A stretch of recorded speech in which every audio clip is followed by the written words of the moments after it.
అక్రమ దందా సాగించాలన్నా పాలకులతో పాటు అధికార పార్టీ అండ కావాలి. అవసరమైతే నజరానాలు, వీలైతే వ్యాపారంలో పర్సంటేజీలు ఇస్తూ ఉంటారు. మొన్నటి వరకు బీఆర్ఎస్ నేతలతో అంటకాగిన అలాంటి అక్రమ వ్యాపారులు ప్రస్తుతం కాంగ్రెస్ నాయకుల చుట్టూ ప్రదక్షిణలు చేస్తున్నారు. కల్తీ కల్లు వ్యాపారులు అధికార పార్టీ నేతల ఆశీర్వాదం కోసం పాట్లు పడుతున్నారు.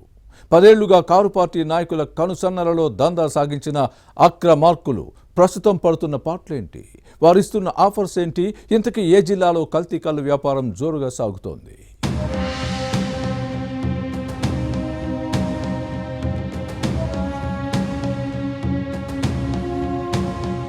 ఉమ్మడి నిజామాబాద్ జిల్లాలో కొన్నేళ్లుగా కల్తీ కల్లు దందా యథేచ్ఛగా సాగుతోంది. ప్రాణాంతకమైన మత్తు పదార్థాలు, కృత్రిమ రసాయనాలతో తయారు చేసిన కల్లును విచ్చలవిడిగా అమ్ముతున్నారు. నిజామాబాద్, కామారెడ్డి జిల్లా కేంద్రాలతో పాటు మారుమూల పల్లెల వరకు ఈ అమ్మకాలు సాగుతున్నాయి.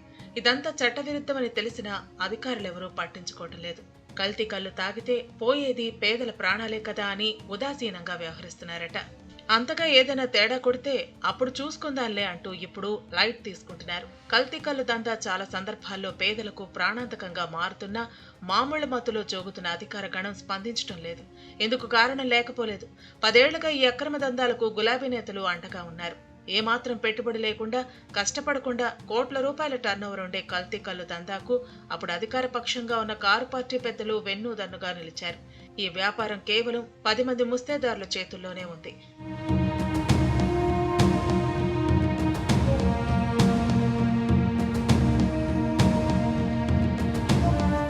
ఈ కల్తీ కల్లు దందా అతివలకు అతీతంగా కాదు. బీఆర్ఎస్ కీలక మహిళా నేత కూడా తన కరుసైగలతో అమ్మకాలు జరిగేలా చూసుకున్నారు. దీనికోసం ఆ నాయకురాలకు భారీగా నజరానా ముట్ట చెప్పినట్లుగా ముస్తేదారుల ఓపెన్ టాక్.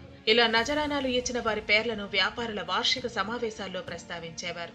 వారి మామూళ్ల చిట్టాను జీరో అకౌంట్ గా పరిగణించేవారు. ఇలా బీఆర్ఎస్ నేతలతో సాన్నిహిత్యంతో ముస్తేదారులు భారీగానే సొమ్ము వెనకేసుకున్నారు. ముఖ్యంగా కీలక నేతలతో చట్టాపట్టాలేసుకుని తిరిగేవారు ఆ మహిళా నేత.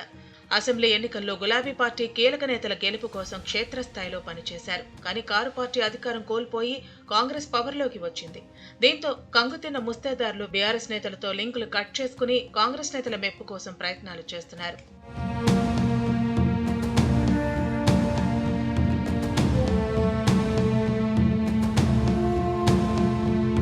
కొద్ది రోజులుగా కల్తీ కల్లు వ్యాపారులు కాంగ్రెస్ నేతల ఇళ్ల చుట్టూ తిరుగుతున్నారు.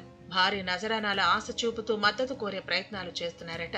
నిజామాబాద్, కామారెడ్డి జిల్లాల హస్తం పార్టీ నేతల ఆశీర్వాదం ఉంటే ఇల్లీగల్ దండా 3 పువ్వులు 6 కాయలు అన్న చందంగా సాగించుకోవచ్చని భావిస్తున్నారు.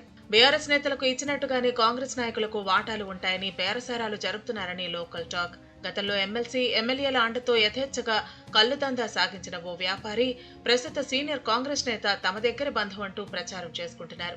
ఈ వ్యాపారంలో కోట్లకు పడగలెత్తిన నిజామాబాద్ కు చెందిన 2 ముస్తేదారులు మరో అడుగు ముందుకేసి ఎక్సైజ్ అధికారుల బదిలీలోనూ చక్రం తిప్పేస్తామంటూ ప్రగల్భాలు పలుకుతున్నారు. ఈ విధంగా అక్రమ వ్యాపారులు జిల్లాకు చెందిన హస్తం పార్టీ నేతలకు మస్కా కొట్టి వారిని మచ్చిక చేసుకునే పనిలో ఉన్నారు. హైదరాబాద్ లో 1-2 నేతలతో డీల్ మొదలు పెట్టారట. అయితే ఇవి ఏ మేరకు ఫలిస్తాయి? అసలు కాంగ్రెస్ నేతలు వారికి సహకరిస్తారా, లేక ప్రజల ప్రాణాలతో చెలగాటమాడుతున్న కల్లు మాఫియాను కంట్రోల్ చేస్తారా అన్న ప్రశ్నలకు సమాధానం కోసం వేచి చూడాలి.